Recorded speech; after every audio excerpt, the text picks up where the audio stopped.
¿Qué tal? Muy buenos días a todos. Bienvenidos a esta sesión, a nuestra primera sesión de un webinar que queremos hacer. Van a ser webinars de cada semana, todos los miércoles. Y en esta primera sesión, que serán sesiones muy cortas, serán sesiones de 30 minutos, pero van a ser en inglés. So I will switch to English. Welcome to our sessions of Mexican wine. I am Sergio Rivadeneira. I'm the consul in charge for economic affairs. We will begin this first session this week, receiving the Viñedo Santa Elena, which is a viñedo, it's a bodega, it's a winery from Mexico.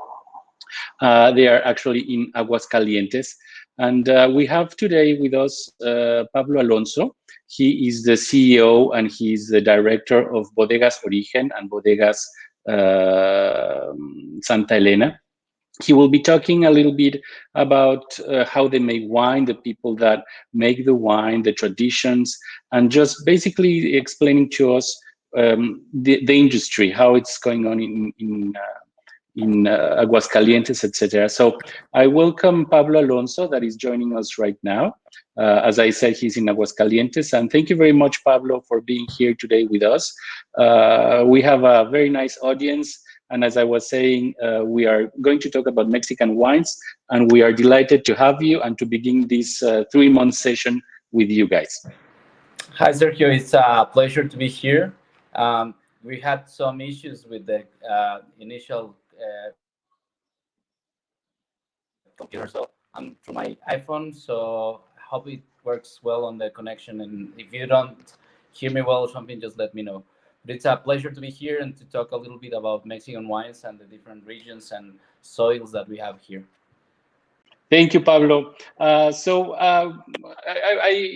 have a small video that I would like to share with our audience. It's a very interesting audience that we have today. We have people from Canada, people from Mexico, and I'm very happy to see that so many people are interested. So if you are okay with it, I will show this small video from you guys, and then we can start our talk. Perfect.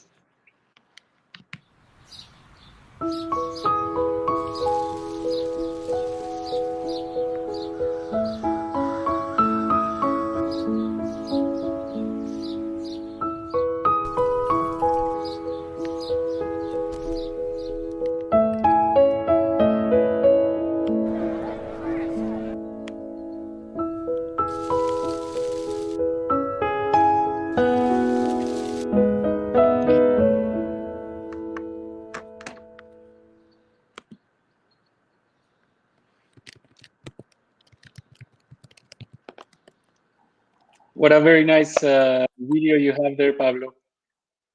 Thank you, Sergio. It's a winery that's been working for a long time for Mexico. We've been there since 2006, and we've been working to develop a nice identity and a nice kind of wine that can represent not only Aguascalientes, which is the place that we live in and we work, but also Mexico around the world in different areas, just such as Canada. Perfect.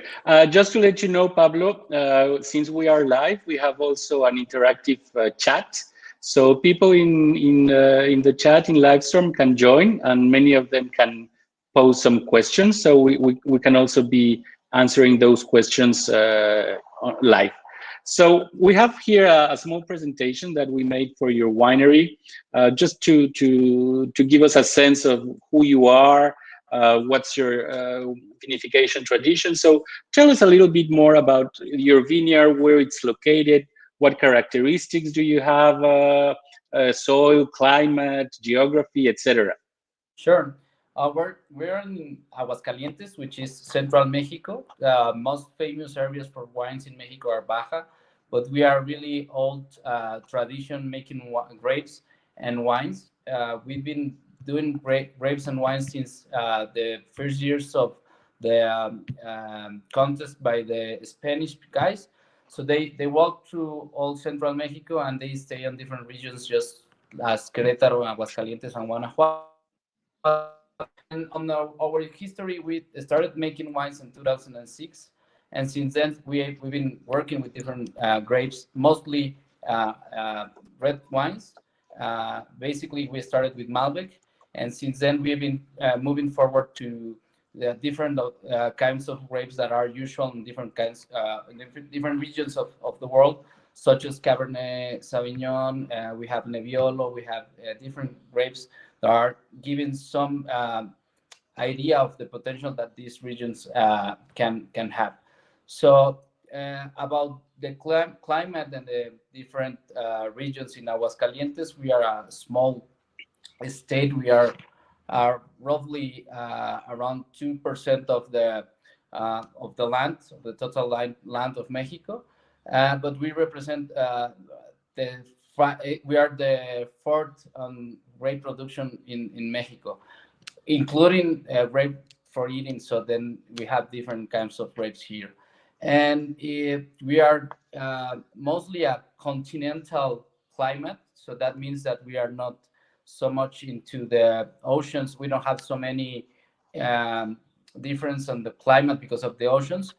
But sometimes when we have we have a hurricane or something coming from a really big hurricane coming from uh, the Atlantic or the Pacific Ocean, we can have some rain. So that's one of the interesting things here. We are a winery and a vineyard that's really high above the sea level.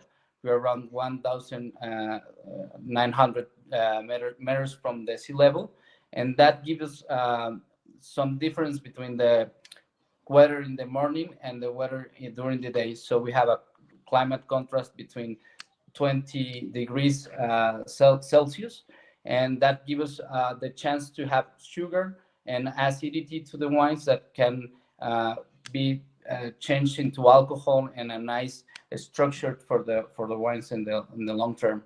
And we also have different soils that are we can go from clay to really poor kind of soils. We are looking for those kind of soils because the area is known of having a little bit water down the earth.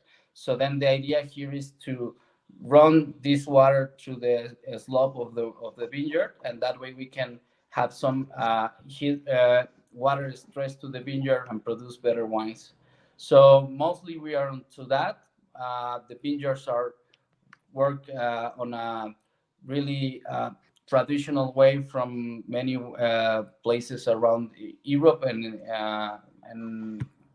California, and we are focused on quality wines most than in a big production kind of wines. So we are focused on having 5 to 6 or 7 tons per hectare.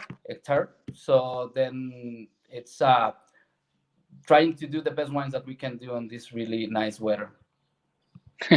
Okay, thank you. Thank you. What can you tell us also about the people from the vineyard? I mean, you yourself are the winemaker, but what is the philosophy? What is the traditions around the vineyard, about the bodega? Can you tell us a little bit more about the team, how you make the Sure. wine, etc.? We are a big family. The photo that you took from our photos, it's my wife and Ricardo's wife there. So you can imagine how much we are involved in this project and how much we love it. So Santa Elena and Bodegas Origen are two wineries. Both of those are run by Ricardo and a group of people that put the money. But then on the other side, we have many people that's been with us for a long time, like Gonzalo and Ivan, that have been with us for 14 to 15 years old.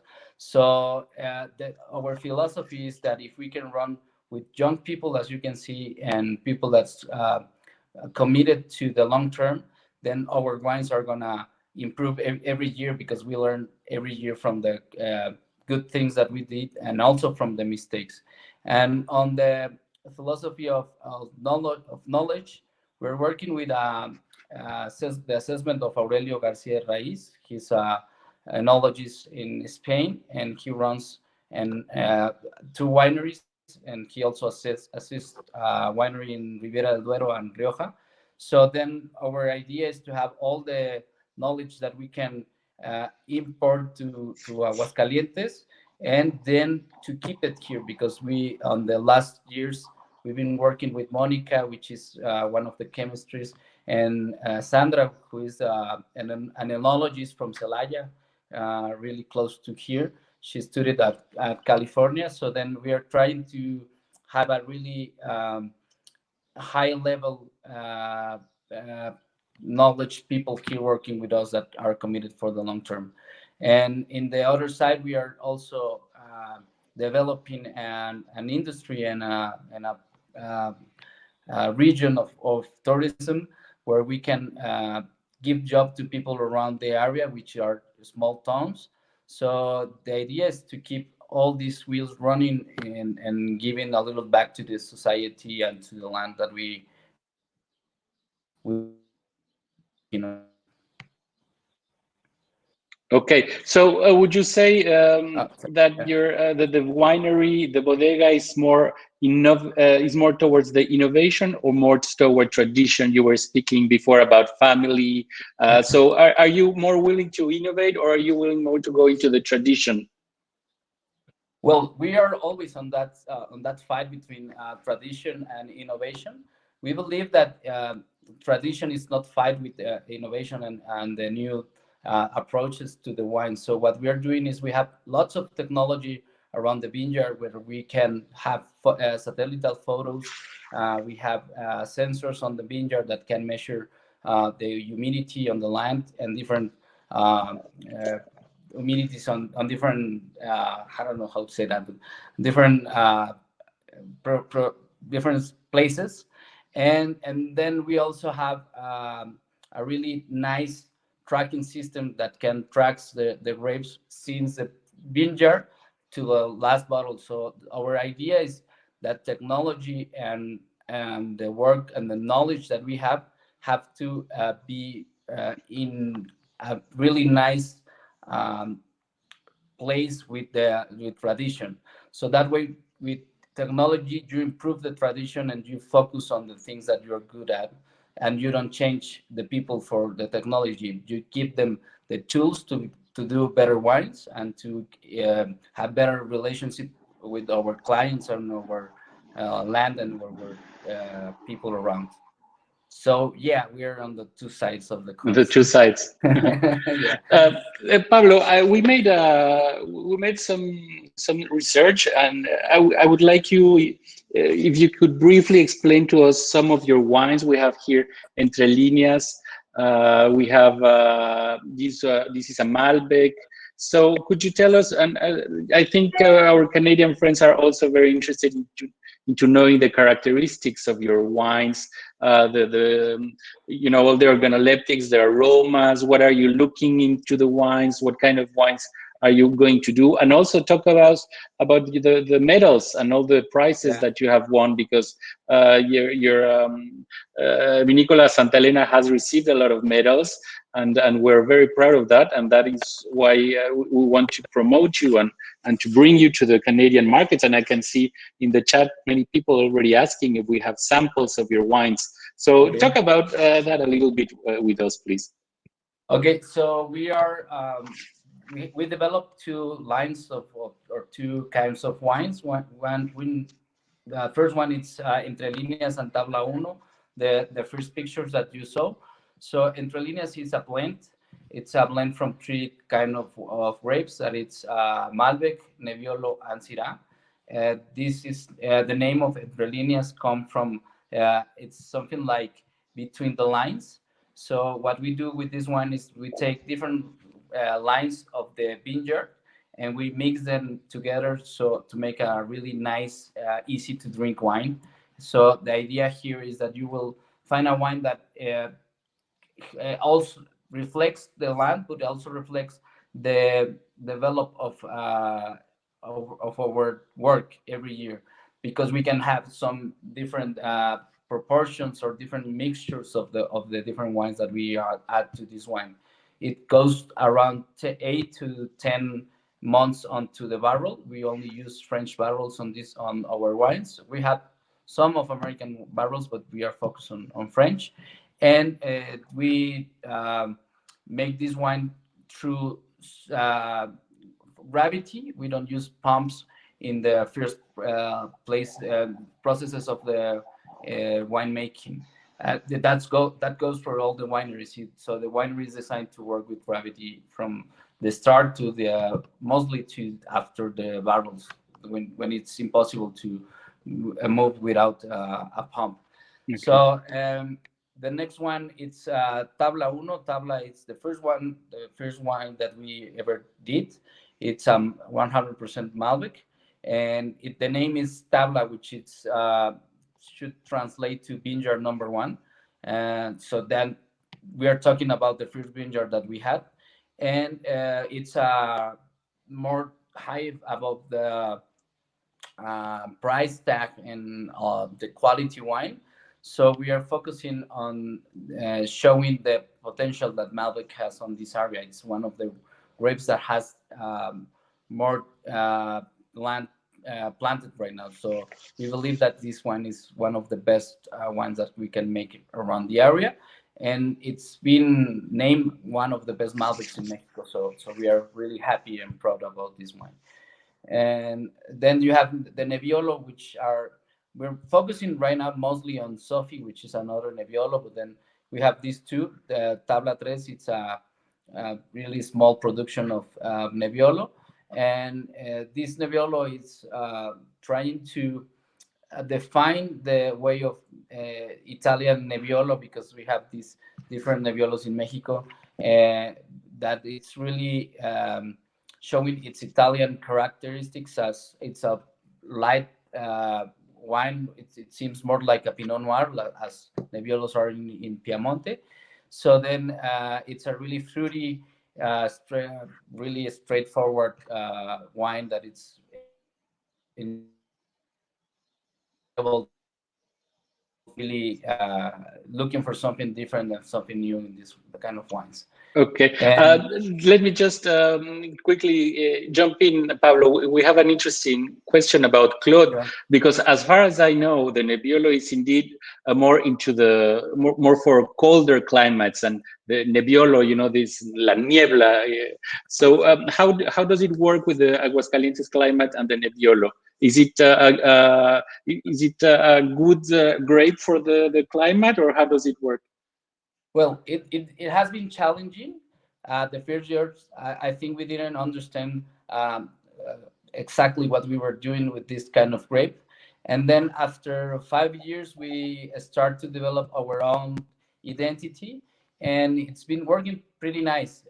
The One of the nice things around the area is, as we are really high above the sea level, we get some of the neblina and the clouds really down.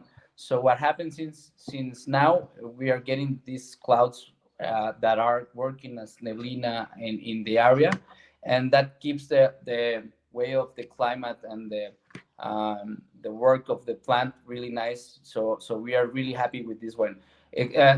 We have another Nebbiolo that is called Sofi Nebbiolo, and we had them noticed that we got one medal from Bacchus in Spain 2 days ago. So we This are one, really, yeah, yeah. the one in the left.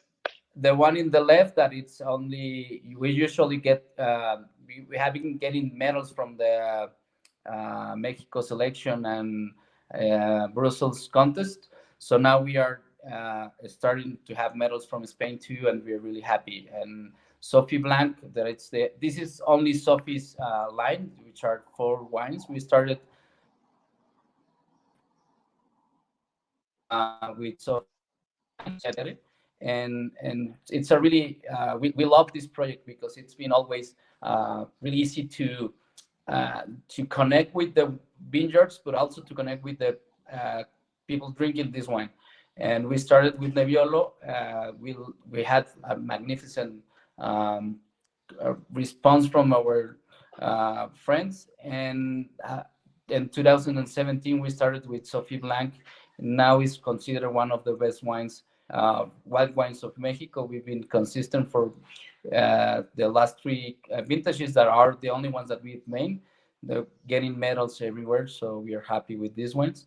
And recently, two or 3 weeks ago, we started to um, sell these two other wines that are Sophie Rosé, which is a Cabernet Franc, really different rosé because you can see that it's not so light in the rosé, but it's really a little bit high above on the color, and it has barrel. We put it onto the new barrel for 6 months, and so it's a complex rosé. It's not the easygoing and usual rosé, and it's a limited production that we are getting this vintage a little bit more. And in the other side, we have the black label that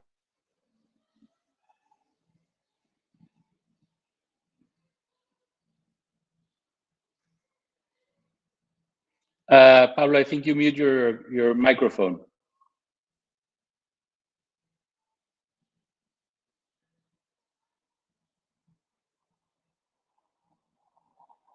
Pablo, you have to unmute yourself.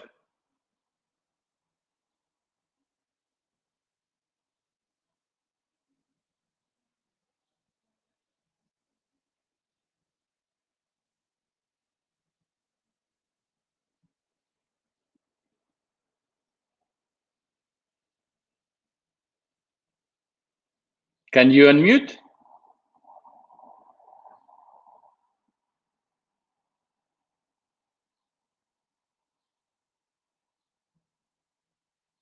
So we're sorry, I think Pablo is having some trouble. I'll take off the media here. So if you have any information related inquiries, I'm going to put here the Santa Elena web page, and I will also ask Pablo to give us his email. So what we are trying to do with another Pablo, that is Pablo Derbez, an importer here in Canada, here in Quebec, is to bring through a pilot project several Mexican wines. So this winery is very interested, and she's participating in this project, and we really hope that they can participate and bring their wines. I know that a lot of people are asking for and I'm seeing here the chat, a lot of people are asking for the samples and if it's in the sack or not in the sack. So it's difficult for all these wines to enter the sack, but that's what we're working with Pablo Derbez and with our friends from the Consejo Mexicano Vitivinícola. So we should be receiving these wines soon, we hope. But we will let you know when. Yes, it's Pablo Derbez. Claude Lalonde is asking the person in Quebec, so it's Pablo Derbez, and you probably know him already. He's on the chat actually. So let me just see if Pablo, the other Pablo, could make it back. Oh yes, he's here. So give me a second.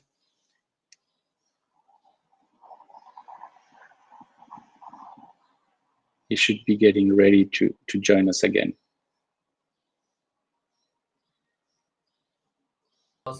I don't know why I lost the. There you go. So you're back, Pablo. Yeah, sorry, I couldn't turn it on again. So well, but I'm back. Don't worry. I mean, we are 3,000 miles away. So and we're still joining. Yeah. We're still being joined by so many nice people that are making good questions. So don't worry. I think my presentation was. That's why it's. And you're at the winery, exactly. So, yeah. Oh wow, that's amazing. That's amazing. So don't worry at all.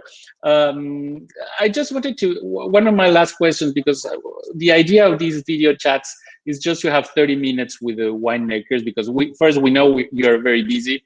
and we don't want to take you so much time. But if you could just tell us a little bit more about the wine industry in Aguascalientes. And I'm seeing that a lot of people in the chat are from Aguascalientes because they are saying "Viva Aguascalientes, Viva Aguascalientes." So could you tell us? And I know Aguascalientes was at some point at the forefront of the wine industry. I mean, it was the first winemakers association in Mexico. So it has been a state that has been at the forefront. So, but could you give us a little bit more idea of how the industry is going on in Sure. Aguascalientes? So we were on the front page of winemaking, but mostly on the brandy side, since the 16th century till maybe 1989 and 1980, 95. But it's been a really not so consistent line because we had the first years where the Spanish government forbidden Mexico to produce most of the wines. And then, but on the recent history, we used to be brandy producers and some wines. But what happened is that some of the conditions, mostly the economic conditions, changed, and the people took off the vineyards so they can have another kind of business. Right now, we are in a really exciting moment in Aguascalientes. We've been growing every year. We used to have only 6 wineries, maybe 4 years ago, 5 years ago, and right now we are counting around 15. So it's been growing, and we are getting back into that place where we should be.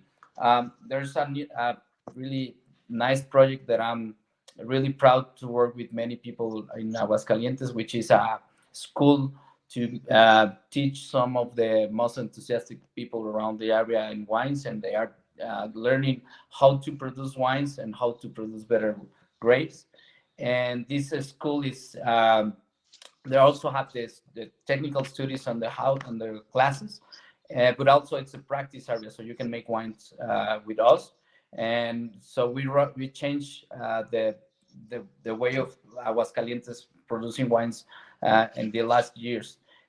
Maybe 5 years ago, we used to have only 5 different labels of wines, and right now we are running around 150, 160 different wines in Mexico, in Aguascalientes. In Aguascalientes. Wow, So that's amazing.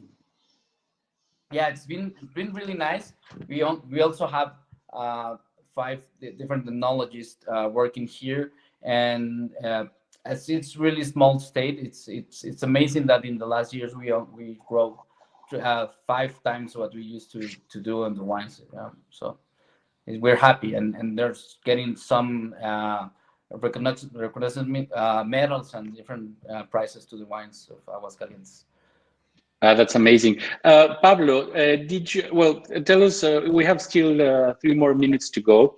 Tell us about what do you think about the Canadian market? We've been working in this project, and you're part of this group of wineries that are coming to Canada, exploring the markets, especially to Quebec. How do you see the market? How do you see your presence here? What's your vision towards this market? Well, I've been in contact with Canada as one of my uncles lived there from many years ago, and I believe that Canada and Mexico has a bond not only on the commercial side, but right now we are having many Mexicans living there and Latino community that's growing, and also the Mexico is one of the leaders of alcoholic beverage around the world. So we do beers and we do tequilas, but I think that the drinks and the beverage, it's a really nice way to travel around one area in the world. And if you go to wine, that's the best wine. The best idea of how a land is in by the beverage, because you can feel the weather, you can feel the soil on a wine. So I believe that the Mexican wine is gonna develop really nice in Canada, mostly on Quebec. I think Canadians are really open mind way of thinking, and that they are gonna be anxious to try our wines, and that we are gonna be on the place to have to fulfill the commitment with the quality that we have, not only in Aguascalientes, but all around Mexico. We were the second one on this Bacchus contest last days. Mexico won, I think, a lot of the medals. I don't know if it was the second or third place on the gold, medal total, but it was really nice. And also, I was thinking, Sergio, about something really funny. We have a little boy getting into the school right now, and we decided that he's going to study on a school that's focused on the Canadian way of education. So it's a good sign. There you go. It's a sign. It's a sign for the future. Yeah. Pablo, it was such a pleasure talking with you. We really hope to see you around, and when it's possible, and the planes and all the economy is back to normal, to receive you here in Montreal. From the Consulate of Mexico here in Montreal, the doors are open, and as you can see, there are apparently a lot of people from Aguascalientes living here. So thank you very much, Pablo. Congratulations on your wines and on all the experience you have gathered and all the projects that you have. You have the open door here in Montreal at the Consulate, and thank you so much. And just to let you know, guys, that today was it was Vinicola Santa Elena, and next week we will have Montesanic. It's same time, same day, Wednesdays, 5 p.m. Eastern time. So Montesanic, it's another winery in Mexico, but this one is in Baja California. They will be here with us also in the same channel. Pablo, thank you so much again. I put your I only want to say that thank you to the Consulate of Mexico and to you, because I know that this is a really big effort for you, and you are one of the most interested in showing the Mexican wines. So I'm really, really thankful to you and this opportunity to talk a little bit with you. It was a pleasure. Thank you, Pablo, and thank you for everybody watching us. And let's meet again next week for another session. Thank you again. Thank you. Bye bye. Bye bye.